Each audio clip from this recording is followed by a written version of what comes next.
सर्वांचे स्वागत आहे. फ्रेंड्स, आजच्या व्हिडिओमध्ये आज आपण रावण आणि रामचंद्र कथा 20 ही जाणून घेणार आहोत. त्याआधी तुम्ही जर चॅनलवर नवीन असाल तर चॅनलला सबस्क्राईब करा. जटायू वध आणि आकाशमार्गे लंकेत प्रवेश. मागील भागात आपण वाचलेत की रावण संन्यासी वेशात येऊन सीतेचे बळजबरीने हरण करतो आणि आपल्या रथात घालून आकाशमार्गे लंकेला निघतो. त्या जटायूला पाहून भयभीत आणि दुःखी झालेली सीता म्हणाली, हे जटायू, बघा हा पापी रावण मला एखाद्या अनाथासारखे निर्लज्ज आणि निर्भय होऊन कसा पकडून घेऊन जात आहे. तुमच्या वयानुसार असं दिसते की आपण या क्रूर आणि आयुधधारी राक्षसाला रोखण्यात असमर्थ आहात. हे जटायू, आपण श्रीरामांना माझ्या बळजबरी झालेल्या या हरणाचा वृत्तांत जाऊन सांगा आणि लक्ष्मणालाही सांगा. त्यावेळी जटायू डोळे झाकून निद्रेत होता. सीतेचा आवाज ऐकून त्याने डोळे उघडले आणि समोर त्याने रावण आणि सीतेला पाहिले. पर्वताच्या टोकावर असलेल्या त्या वृक्षावर बसलेला तो जटायू, ज्याची खूप लांब अशी मोठी आणि अणकुचीदार चोच होती. तिथे बसल्या बसल्या त्याने आपल्या मधुर वाणीने रावणाशी बोलायला सुरुवात केली. हे दक्षग्रीव, मी नेहमी सेवाधर्म करण्यात गुंतलेला असतो आणि मी सदा सत्याच्या मार्गाने चालणारा आहे. माझे नाव जटायू आहे आणि मी गिधाडांचा महाबलवान असा राजा आहे, जे सर्व लोकांचे राजा आहेत. इंद्र आणि वरुण देवासमान पराक्रमी आहेत, जे सदा लोकांसाठी कल्याणकारी कामे करण्यात बांधील असतात. अशा त्रिलोकनाथ दशरथनंदन श्री रामचंद्राची ही यशस्विनी धर्मपत्नी सीता, जिचे तू हरण करून घेऊन जात आहेस. जो राजा धर्ममार्गाच्या मार्गावर आहे, त्याने परस्त्रीवर हात टाकणे योग्य आहे का? हे महाबली, तू तर राजपत्नीची रक्षा विशेष प्रकारे केली पाहिजेस, म्हणून तू या परस्त्रीचे हरण करण्याची नीच बुद्धी सोडून दे. ज्या कामाची निंदा केली जाते अशी कामे श्रीमान पुरुष कधीच करत नाहीत. विवेकी पुरुषांचे कर्तव्य आहे स्वतःच्या स्त्रीबरोबर परस्त्रीचे रक्षण करणे. हे पोलस्त्या नंदन, तू लगेच सीतेला मुक्त कर, नाही तर असं नको व्हायला.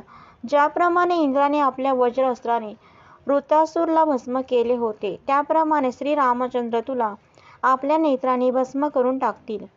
रावण आपल्या बोलण्याकडे दुर्लक्ष करून तसाच रथ पुढे घेऊन जातोय. हे बघून जटायू म्हणाला, रावण, माझे वय झाले आहे आणि तू तरुण आहेस.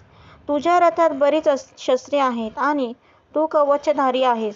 तरीही तू सीतेला इथून सहजासहजी माझ्या डोळ्यासमोरून अशी बळजबरी करत घेऊन जाऊ शकत नाहीस. तुझा रथ थांबवून माझ्याशी युद्ध कर, युद्ध कर. जटायूचे बोलणे ऐकून रावणाचे 20 ही डोळे रागाने लालबुंद झाले आणि मग तो युद्धासाठी जटायूवर तुटून पडला. ज्याप्रमाणे आकाशात दोन विशाल ढगांची टक्कर होते, त्याप्रमाणे ते दोघेजण एकमेकांसमोर तुटून पडले. त्यांच्यात घनघोर युद्ध सुरू झाले.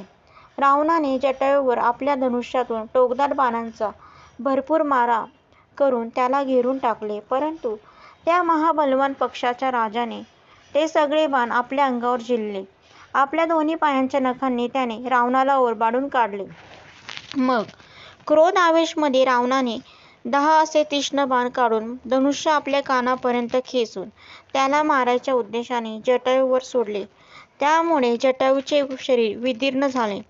एवढे वार सहन करून जटायूने जेव्हा रथात रडत बसलेल्या जानकीकडे पाहिले, त्याने अजून आवेशात येऊन रावणावर हमला केला आणि त्याचे धनुष्य मोडून काढले. त्यातले मोती आणि मणी सगळे खाली विखरून पडले. आपल्या विशाल पंखांनी जटायूने रावणाचे ते अग्नी कवचही फाडून टाकले. ज्याप्रमाणे माहूत हत्तीच्या गंडस्थळावर अंकुश टोचतो, त्याप्रमाणे जटायूने रावणाच्या पाठीवर आपल्या टोकदार चोचीने मारायला सुरुवात केली. जटायूकडून नखे, चोच आणि पंखांच्या वारांमुळे क्रुद्ध झालेल्या रावणाने एका हातात तलवार घेतली आणि एका हातात त्याने सीतेला धरले आणि प्राणघातक वार जटायूच्या दोन्ही पंखांवर आणि पायावर केले.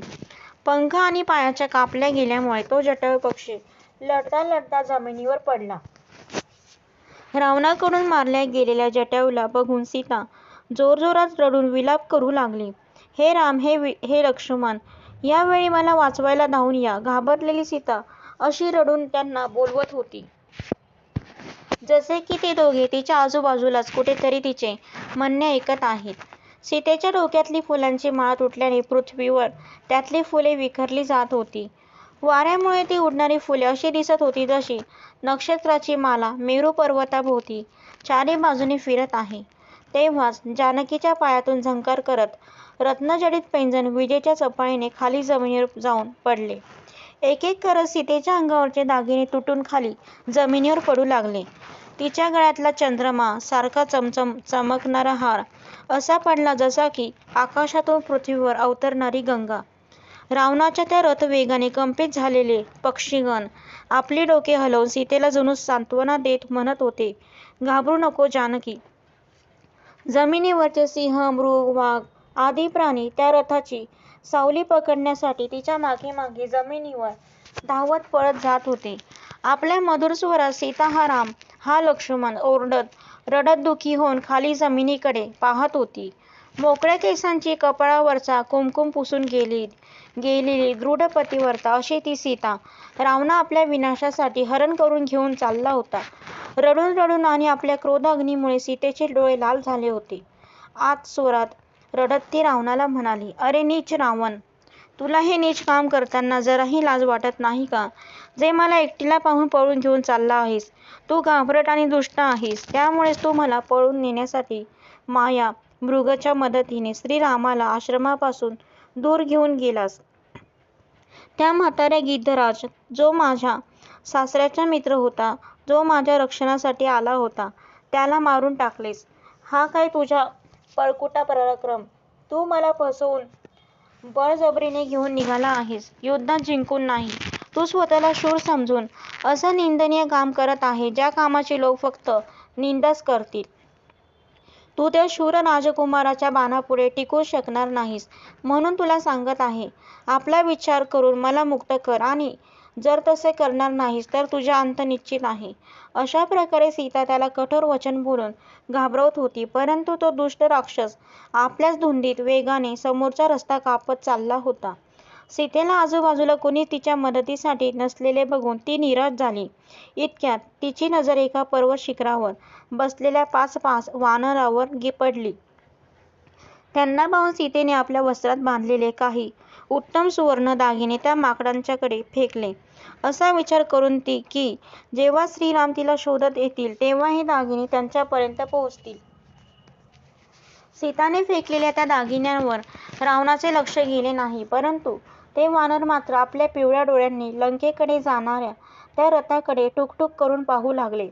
समुद्रावरून तो रथ उडत जाताना आणि त्यात बसलेल्या सीतेला पाहून खालचा अनेक नद्यांना सामावून घेणारा समुद्र काही वेळासाठी लाटाहीन झाला आणि त्यात राहणारे साप आणि मासे घाबरून गेले.